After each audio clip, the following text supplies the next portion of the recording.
Hello everyone. तो आज का हमारा टॉपिक है द कॉन्स्टिट्यूशन ऑफ इंडिया। तो इंडिया के कॉन्स्टिट्यूशन के बारे में जानेंगे और इस कॉन्स्टिट्यूशन को हिंदी में हम लोग संविधान भी कहते हैं। तो चलिए शुरू करते हैं। सिविक्स, ठीक है, सिविक्स सब्जेक्ट का नाम है, ठीक है। इसे एसएसटी या सोशल स्टडीज़ के नाम से भी हम लोग जानते हैं। अगर आप सिविक्स पढ़िएगा तो आपको जानने क्या क्या मिलेगा, ठीक है। अगर शॉर्ट में बताऊं तो आपको पता चलेगा कि गवर्नमेंट रन कैसे करता है। रन मीन्स दौड़ता है, ये नहीं, ठीक है। काम कैसे करता है, वर्क कैसे करता है, ये पता चल जाएगा। नेक्स्ट आपको पता चलेगा सिटीजन्स का राइट्स एंड ड्यूटीज़ क्या है, ये पता चल जाएगा। सिटीजन्स मतलब लोग होते हैं, ठीक है। नेक्स्ट आइए, तो कॉन्स्टिट्यूशन पहले जान लेते हैं होता क्या है। क्योंकि हर इंडिपेंडेंट देश जो होता है, हर कंट्री के पास अपना एक कॉन्स्टिट्यूशन होता है। तो कॉन्स्टिट्यूशन में होता क्या है वो जानते हैं। अगर आप किसी भी कंट्री का कॉन्स्टिट्यूशन उठा के पढ़िएगा तो आपको उसमें मिलेगा कुछ set of rules and laws मिलेगा, जिसके अकॉर्डिंग वहाँ की गवर्नमेंट काम करती है और वहाँ का कंट्री चलता है, ठीक है। और उसमें आपको पता चलेगा कि कौन से फॉर्म ऑफ गवर्नमेंट वहाँ चल रहा है, जैसे कि मोनार्की है या डेमोक्रेसी है। मोनार्की में होता है किंग, क्वीन, ये सब रूल करता है, ठीक है, राजा रानी ये सब रूल करता है। डेमोक्रेसी में क्या होता है, उस कंट्री के, किसी भी कंट्री के लोग एक बंदे को इलेक्ट करके जिताते हैं और बोलते हैं भाई मेरे ऊपर रूल कीजिए, जैसे कि इंडिया में होता है वोटिंग के थ्रू। नेक्स्ट पता चलेगा कि वहाँ के गवर्नमेंट और सिटीजन्स में कैसा रिलेशनशिप है, ठीक है। नेक्स्ट पावर एंड फंक्शन पता चलेगा कि गवर्नमेंट का क्या है। Next rights and duties of the citizens, उस देश के सिटीजन्स का राइट्स एंड ड्यूटीज़ ये सब पता चलेगा। अगर आप किसी भी देश का कॉन्स्टिट्यूशन पढ़िएगा मोर और लेस आपको ये सब जानने को मिलेगा, ठीक है। तो अब आगे बढ़ते हैं। तो जैसा कि हमारा टॉपिक था इंडियन कॉन्स्टिट्यूशन, तो ये इंडियन कॉन्स्टिट्यूशन फ्रेमिंग मतलब बनाने का दिमाग में आया कैसे, ठीक है। तो जब 1946 में ब्रिटिश जो है, ब्रिटिश गवर्नमेंट छोड़ के इंडिया को जाने की तैयारी कर रहा था, तो पावर तो इंडियंस लीडर को मिलेगा।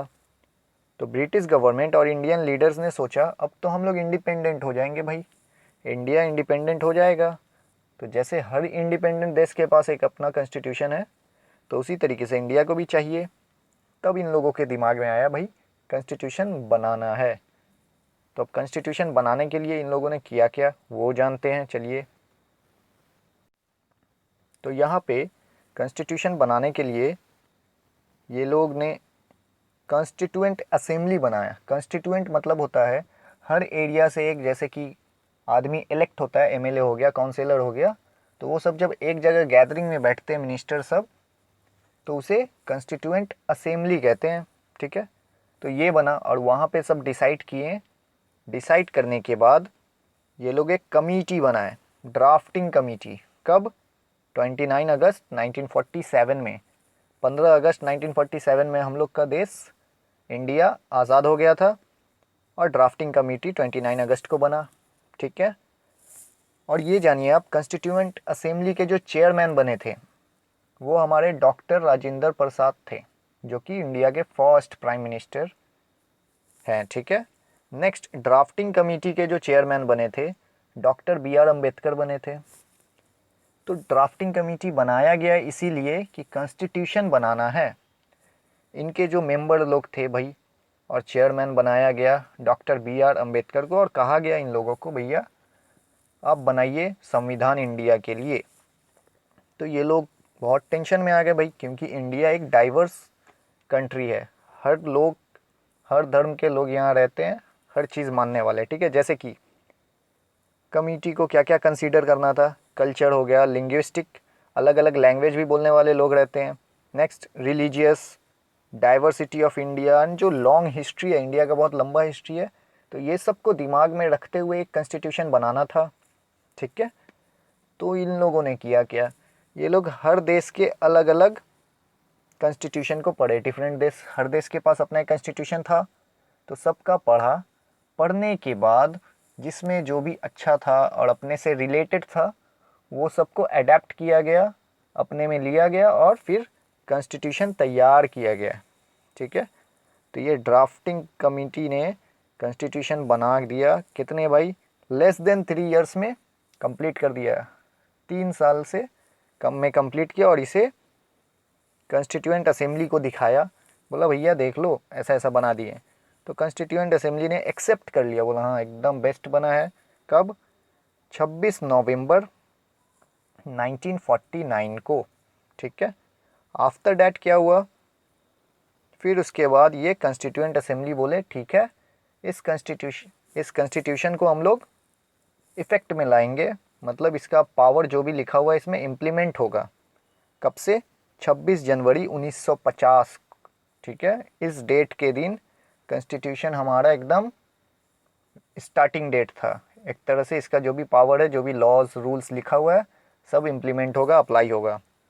तो इसीलिए 26 जनवरी को हम लोग रिपब्लिक डे मनाते हैं, ठीक है। रिपब्लिक डे क्यों मनाते हैं समझ आया आपको? तो ये इस तरीके से हिस्ट्री था कॉन्स्टिट्यूशन बनने का, ठीक है। तो होप आपको समझ आया। तो आगे बढ़ते हैं। इस तरीके से फर्स्ट पेज है कॉन्स्टिट्यूशन, अगर खोलिएगा इंडिया का या नेट पे आप देखिएगा तो ये दिखेगा फर्स्ट पेज, और इस फर्स्ट पेज को कहा जाता है प्रीएम्बल, मतलब इंट्रोडक्शन, ठीक है। आगे बढ़ते हैं। तो अब जानते हैं preamble of the Indian constitution. ऐसे प्रीएम्बल का मतलब होता है इंट्रोडक्शन, ठीक है।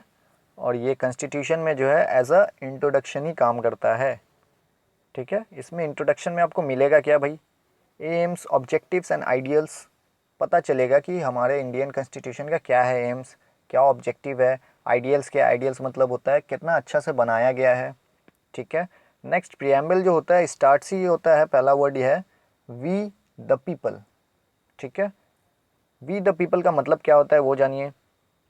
इसका मतलब होता है जो फाइनल अथॉरिटी है कॉन्स्टिट्यूशन का वो कॉमन पीपल ऑफ इंडिया के हाथ में है। जैसे कि पार्लियामेंट से कोई भी सरकार और गवर्नमेंट जो होती है कोई लॉ पास किया, अगर बहुत mass of the common people को वो अच्छा नहीं लग रहा है वो लॉ, तो क्या करते हैं भाई हम लोग, कॉमन पीपल जाकर प्रोटेस्ट करते हैं, भाई इसे हटाओ ये कानून ठीक नहीं है।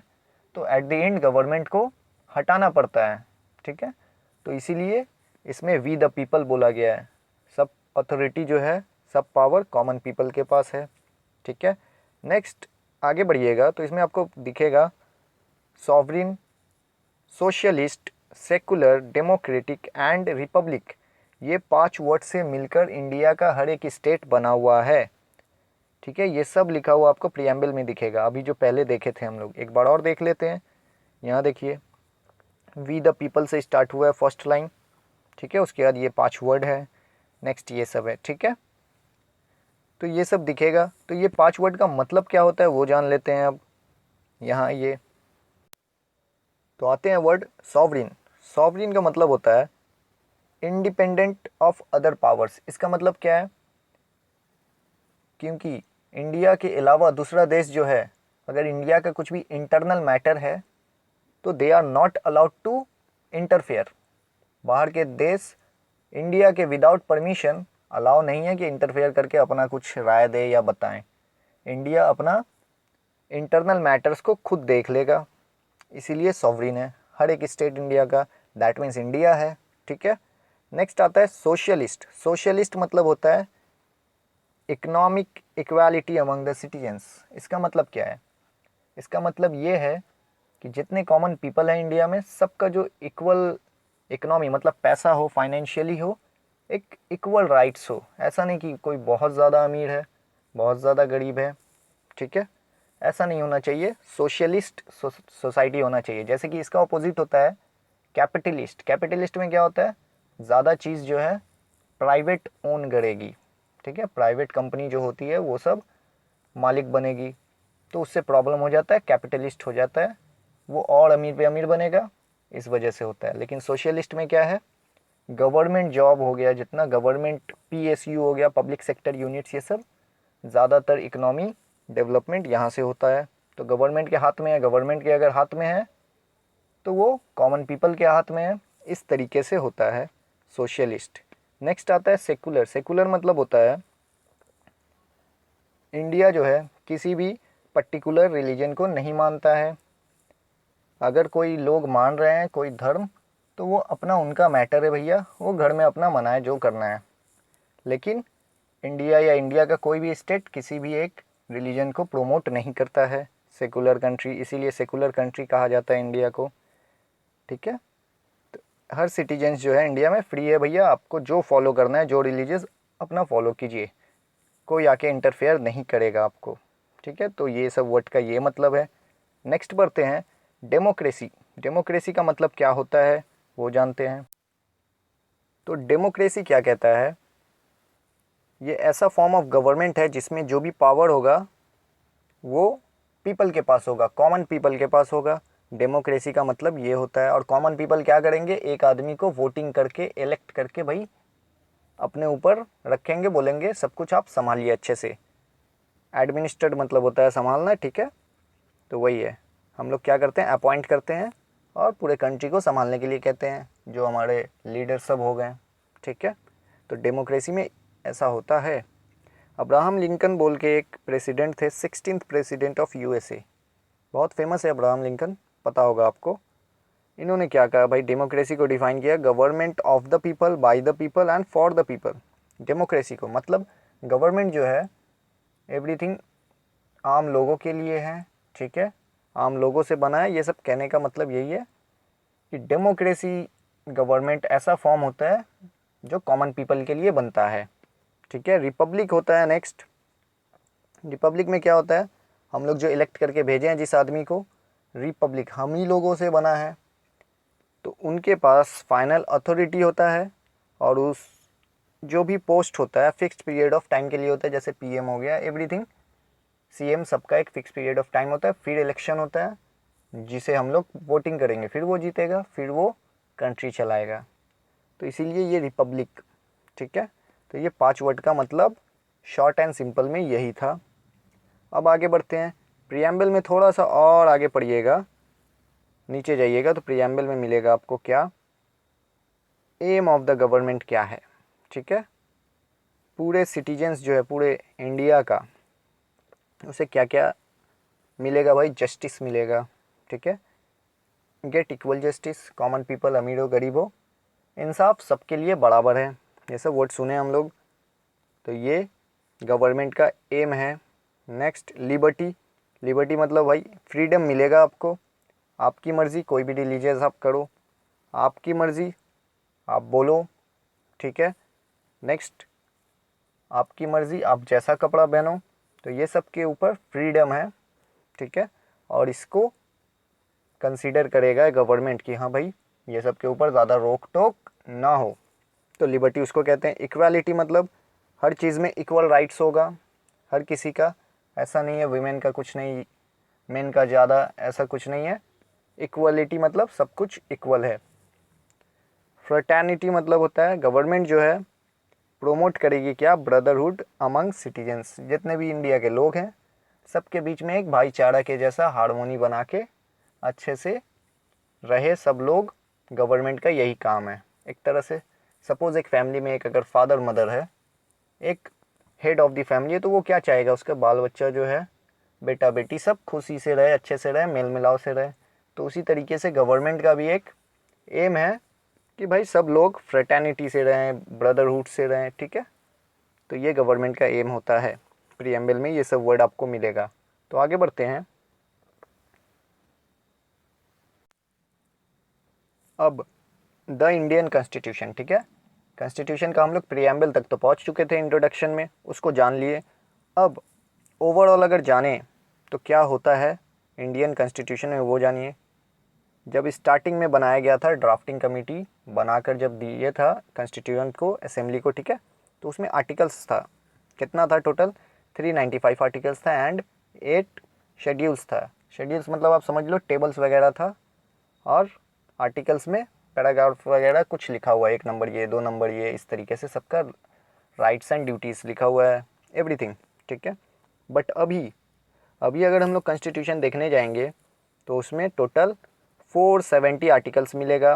और ये 470 आर्टिकल्स को एक ग्रुप बनाया गया, 25 पार्ट का ग्रुप में 25 पार्ट्स में बांट दिया गया ये पूरा 470 आर्टिकल्स को। नेक्स्ट, 8 जो स्केड्यूल्स था वो 12 बन गया है। और इसमें ऐड हो गया 5 अपेंडिस, ठीक है। अपेंडिस क्या होता है? अपेंडिक्स अब देखे होगे, उसका प्लूरल फॉर्म है, ठीक है। लास्ट में कुछ वर्ड्स वगैरह, इंपॉर्टेंट वर्ड्स जो होते हैं वो है, ठीक है। तो अभी का कॉन्स्टिट्यूशन इस तरीके से दिखेगा। और ये जो हमारा इंडियन कॉन्स्टिट्यूशन है, सबसे लॉन्गेस्ट कॉन्स्टिट्यूशन है पूरे इंडिया में, पूरे वर्ल्ड में, ठीक है। अगर यूएसए से कंपेयर करें ना, तो यूएसए से ये 30 टाइम्स, 30 गुना बड़ा है। समझ पा रहे हैं कितना बड़ा है? क्योंकि हर देश को देख के बनाया गया है, इस वजह से इंडिया का। डन, आगे बढ़ते हैं अब। तो अब अंदर जब आप पढ़ने जाइएगा कॉन्स्टिट्यूशन को, तो आपको मिलेगा क्या इसमें? The power of the government, starting में बताए थे ना थोड़ा बहुत, तो इसको और थोड़ा डीप में जाने। Power of the government means central government का क्या क्या पावर है, स्टेट गवर्नमेंट का क्या क्या पावर है, पूरा आपको इसमें मिल जाएगा। पावर ऑफ द जुडिशियरी, ठीक है, जुडिशियरी में अपना पूरा लॉ आ गया, लॉ सिस्टम, उसका क्या क्या पावर है इसमें आपको पता चल जाएगा पूरे कॉन्स्टिट्यूशन में। नेक्स्ट पता चलेगा fundamental rights and duties citizens का। Next directive principle of state policy, इसका मतलब होता है स्टेट में जो भी पॉलिसी बनेगा उसका कुछ रूल्स एंड रेगुलेशन है, प्रिंसिपल्स है, उसके अकॉर्डिंग बनना चाहिए, ये दिखने मिलेगा आपको। Next very important, SC ST जिसे हम लोग कहते हैं, schedule caste and schedule tribes, ठीक है। इसका फुल फॉर्म है, इन लोगों के लिए क्या है भाई, अच्छे से पूरा बचाने के लिए आर्टिकल्स दिया हुआ है, क्योंकि ये सब पॉपुलेशन में बहुत कम होते हैं और कमज़ोर होते हैं, इसलिए इन्हें स्पेशल प्रोविज़न में रखा गया है कि इन लोगों का अच्छे से ध्यान दिया जाए, इसीलिए इन लोगों के लिए रिजर्वेशन वगैरह भी होता है, ठीक है, गवर्नमेंट पॉलिसीज़ में। नेक्स्ट है ये, और भी आगे अगर आप पढ़िएगा तो आपको मिलेगा क्या अपने कॉन्स्टिट्यूशन में, the act of parliament and laws governing election, election कैसे लड़ा जाए, पार्लियामेंट कैसे रहेगा, वहाँ काम कैसे होगा, एवरीथिंग कॉन्स्टिट्यूशन में है, ठीक है। Citizen and formation of states, अलग अलग अगर स्टेट्स बनाना है, जैसे कि हमारा बिहार में से झारखंड निकला है, ये सब तो अलग स्टेट हो गया बिहार से अब झारखंड, तो कैसे बनेगा, एवरीथिंग दिया हुआ है पूरा कॉन्स्टिट्यूशन में, इसीलिए इतना लॉन्ग बना हुआ है, ठीक है। डन, आगे बढ़ते हैं। Special features of the Indian constitution, तो स्पेशल फीचर्स में क्या आता है? पहला आता है गवर्नमेंट, ये फेडरल गवर्नमेंट। फेडरल गवर्नमेंट का मतलब क्या होता है, ठीक है, अपना जो इंडियन कॉन्स्टिट्यूशन है उसमें पढ़िएगा, फेडरल स्ट्रक्चर ऑफ गवर्नमेंट दिया गया है। इसमें क्या होता है, इसमें ये बताता है फेडरल गवर्नमेंट कि हर एक स्टेट के लिए एक गवर्नमेंट होगा, और इस सब स्टेट के ऊपर एक हेड सेंट्रल गवर्नमेंट होगा, ठीक है। तो जो स्टेट के लिए गवर्नमेंट हुआ उसे स्टेट गवर्नमेंट हम लोग कहते हैं, और सबसे ऊपर जो है सेंट्रल गवर्नमेंट, ये पता है। तो ये जो दो किस्म का चलता है ना, इसे कहते हैं फेडरल स्ट्रक्चर ऑफ गवर्नमेंट, ठीक है। और इसमें कॉन्स्टिट्यूशन में दिया हुआ है पूरा पावर, अथॉरिटी क्या क्या है, ये दोनों गवर्नमेंट का कहाँ कहाँ अपने हिसाब से दिया गया है, ठीक है। स्टेट गवर्नमेंट को सेंट्रल गवर्नमेंट का सुनना पड़ेगा, क्या क्या सुनना पड़ेगा, सब चीज़ सुनना पड़ेगा या कुछ चीज़ सुनना पड़ेगा, एवरीथिंग आपका दिया हुआ है कॉन्स्टिट्यूशन में, ठीक है। तो ये था फेडरल स्ट्रक्चर, फेडरल को बांटा गया ना, state government and central government, इस तरीके से। नेक्स्ट आइए, अब जानिए पार्लियामेंट्री गवर्नमेंट, ठीक है, ये भी एक फॉर्म ऑफ गवर्नमेंट है। जैसे कि पार्लियामेंट्री गवर्नमेंट में होता क्या है, there is a nominal head of state, state का एक नॉमिनल हेड बनाया जाता है। नॉमिनल हेड मतलब समझो, नॉमिनल मतलब ऐसा ही नॉर्मली, बस ठीक ठाक दिखाने के लिए, इस तरीके से आप समझ सकते हो। नॉमिनल हेड होता है, जैसे कि ये जो पोस्ट होता है ना, हेरिडेटरी होता है, जैसे कि इंग्लैंड में चलता है, ठीक है, बाप के बाद बेटा बनेगा, इस तरीके से। लेकिन इंडिया में क्या होता है, इलेक्टेड रिप्रेजेंटेटिव्स बनता है। नॉमिनल हेड जो है इंडिया का, प्रेसिडेंट जिसे हम लोग कहते हैं, प्रेसिडेंट ऑफ इंडिया, ठीक है, ये होते हैं नॉमिनल हेड। लेकिन असली पावर तो हमें पता है प्राइम मिनिस्टर के पास होता है। तो नॉमिनल हेड कहने का मतलब यही है, प्रेसिडेंट को बस एक पोस्ट दे दिए हैं, इनका जित काम तो दोनों का है, बट मेन काम प्राइम मिनिस्टर का है, पावर मेन प्राइम मिनिस्टर के पास है, इसलिए प्रेसिडेंट को नॉमिनल हेड कहा गया है, ठीक है। नेक्स्ट आता है इन पार्लियामेंट्री डेमोक्रेसी आपको क्या मिलेगा भाई, गवर्नमेंट को 3 हिस्से में बटाया गया है, legislature, executive and judiciary. Legislature मतलब आप समझ लो लीडर लोग जो बैठते हैं अपना पार्लियामेंट में बैठ के लॉ बनाते हैं, तो वो लेगिस्लेचर में आ गया।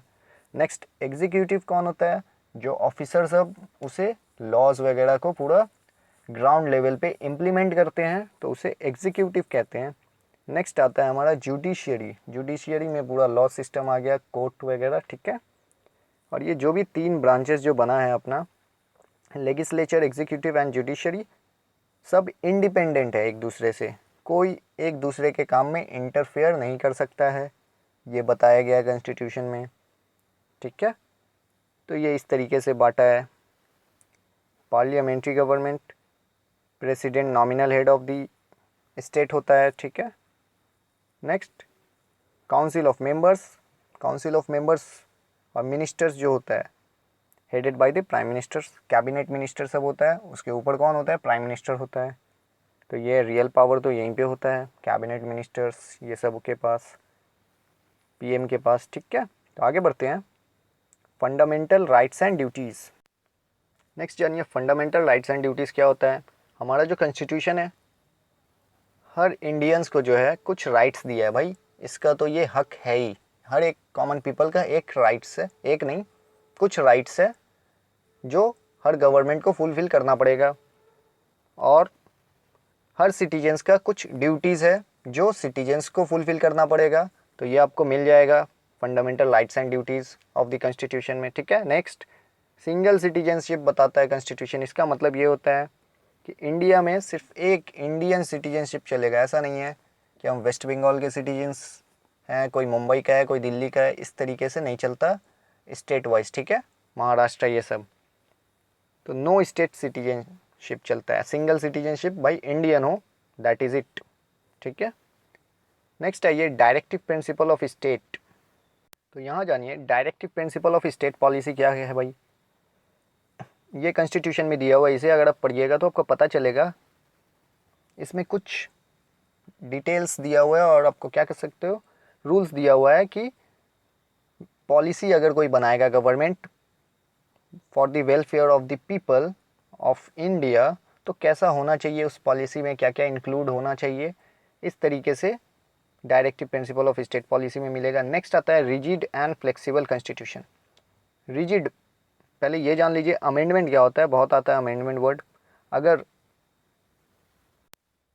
कॉन्स्टिट्यूशन में कोई भी रीराइटिंग किया जाता है, एनी पार्ट कहीं पे भी रीराइटिंग या कुछ चेंजेस किया जाता है, तो उसे अमेंडमेंट कहते हैं, ठीक है। तो अब जानते हैं रिजिड कॉन्स्टिट्यूशन, अगर कुछ स्पेशल मेजॉरिटी के हेल्प से, जैसे कि more than 2/3 of the member central and state government अगर वोट करता है, तो कुछ क्राइटेरिया, स्पेशल मेजॉरिटी मतलब समझ लीजिए कुछ क्राइटेरिया है, कंडीशन है, उसके अकॉर्डिंग अगर कुछ लॉज बनता है तो उसे रिजिड कॉन्स्टिट्यूशन कहते हैं। थोड़ा रिजिड है, रिजिड मतलब चेंज नहीं होना चाहता है, फिक्स रहना चाहता है, अगर फिक्स करोगे तो ये क्राइटेरिया फुलफिल करो, झमेला है बहुत, इसलिए रिजिड कहा गया है। फ्लेक्सिबल, फ्लेक्सिबल मतलब भैया जैसे चेंज करो वैसे चेंज हो जाएगा, नॉर्मल है, ज़्यादा तामझाम इसमें नहीं है।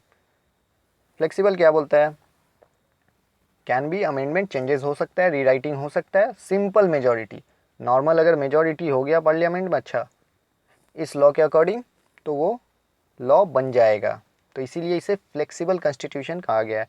फ्लेक्सिबल में एक और पॉइंट आता है, प्रेसिडेंट ऑफ इंडिया के पास एक पावर होता है, अगर इमरजेंसी कुछ हो रहा है, ठीक है, इमरजेंसी के समय में इमरजेंसी पावर होता है, अगर ये प्रेसिडेंट ऑफ इंडिया चाहे तो ये जो रिजिड के लिए बहुत सारा क्राइटेरिया फुलफिल करना है, वो सब को काट के, वो सब को तरफ के लॉ को पास कर सकता है। तो इसीलिए कभी कभी लॉ इस तरीके से भी पास कराया जाता है, तो इसीलिए यहाँ पे भी एक फ्लेक्सिबिलिटी आ गया रिजिड को हटा के।